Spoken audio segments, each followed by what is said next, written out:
everyone. This here favorite terrain. And we were talking about Fable, and our thoughts on Fable 3, and I came to my spouse is playing through all the Fable games, has just reached Fable 3, and I was telling V here that I figured out that, I don't like it as a Fable game.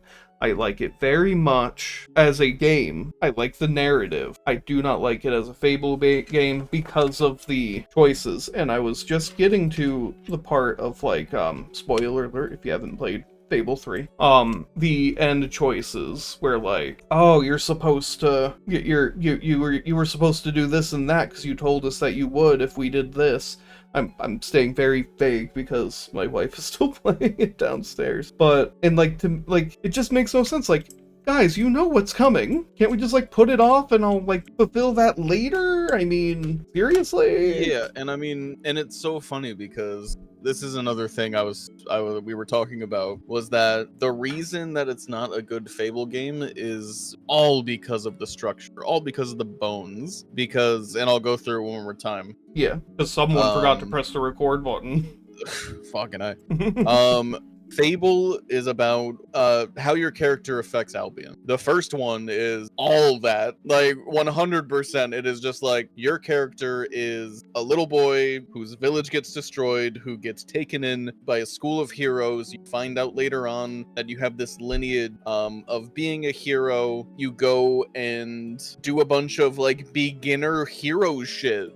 They have you go fight a giant wasp, and you're just like, yeah, dude, I'm fighting giant wasps now. But the more and more you go, and the choices that you make in that game, is your character affecting Albion intrinsically. Exactly. Fable 2 comes around. They have a little bit of that baseline. They give you that little bit of nostalgia, and you're like, yeah, no, I could see this happening. This makes sense. And Your character goes through and makes decisions that intrinsically affect Albion. Yeah, exactly. And like sometimes in bigger ways, or at least they tried to do it in bigger ways, like right from like when you were a kid, depending on what you do with like the Warrens and stuff, and that'll affect like downtown Bowerstone, right, or what have you.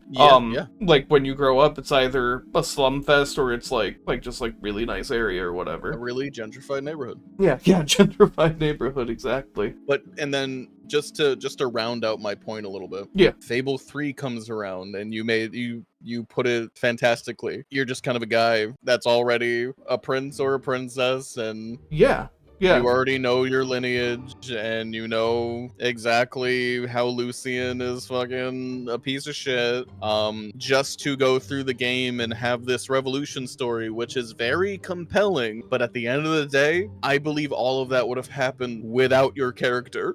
Yeah, it very much could have. When your choices are not intrinsically affecting Albion, it's no longer a Fable game. It is just, this is your character, and you're watching this story, and you become king for some reason. And again, crazy enough to say, well, it's not crazy. I've always had like a weird love-hate thing with Fable 3, and I could not put my finger on it, because like there's a lot of things I like, a lot of things I dislike, and like I'm sitting there trying to figure out what my holdup is, and like it really is like, I just don't like it as a Fable game. I like it as a narrative, but like, I don't, like what I get from the other Fable games, I do not get from Fable 3. No, it's a different vibe. And I know that vibe can be very it can be very like different on your interpretation of what a vibe is as far as that goes. But at the end of the day, vibe in this case is baseline structure. It does not share any DNA with the first game,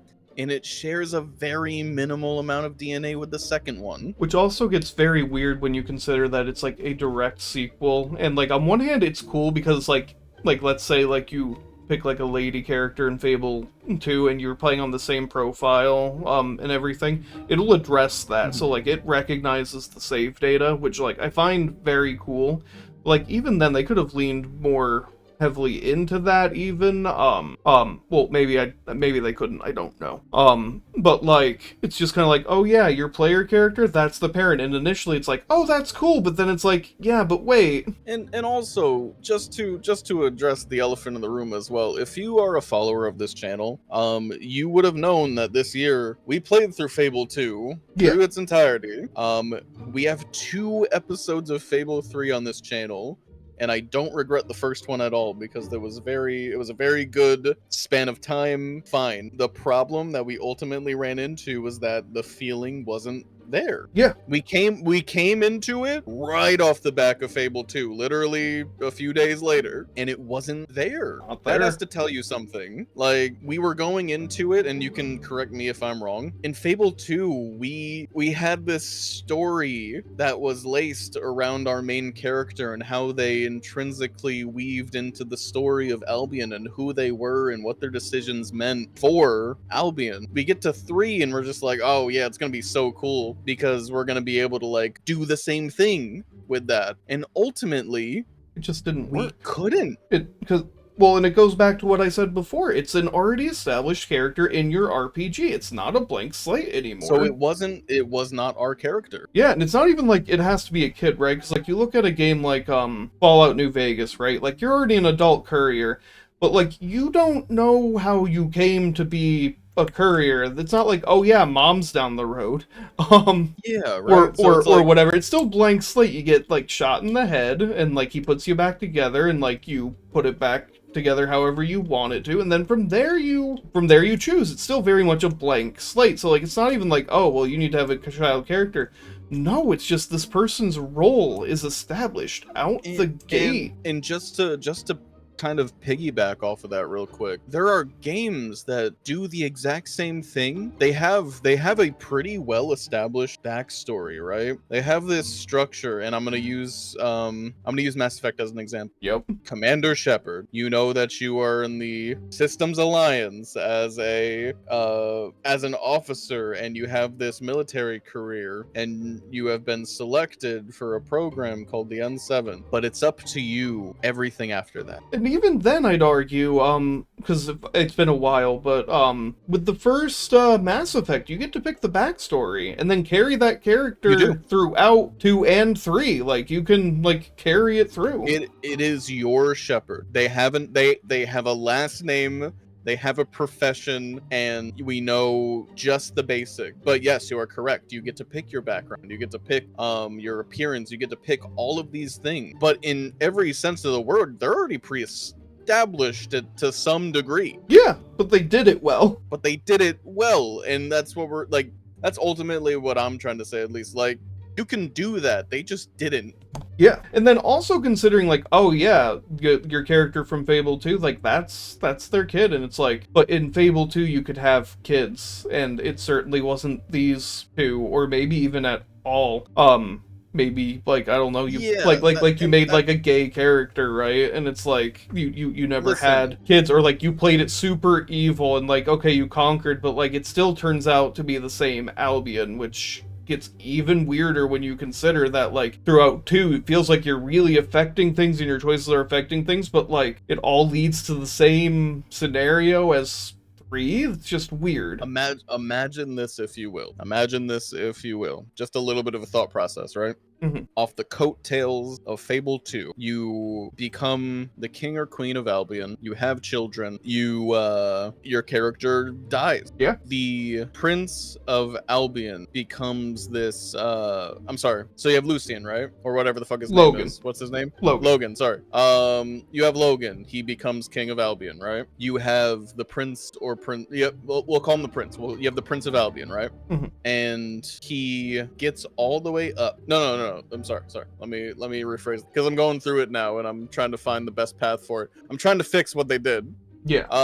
So you have the Prince of Albion, right? Your character comes in as the friend of the Prince of Albion. Yeah. They go down the route of you getting of the Prince of Albion picking the people over you. You get taken away, but in the panic of everything and how Albion is shaping up, your character is broken out by resistance people, and you become a member of the resistance. You go through this whole thing. You go through finding out how you fit into this resistance, who you are, and what your actions will affect Albion. You meet up with the prince later on in the sewers. You guys know the mission. Well, if you played the game, you know the mission I'm talking about with the resistance leaders. But you have a good amount of game before you get there. That's Act 1. Yeah. Act 2 is you gearing up for the assault on the castle and overthrowing Logan, right? The end game is you being some sort of liaison to the king now of Albion, and you are going out and making a difference in these communities. You understand where my thought process is Yeah. coming from? Yeah. Like,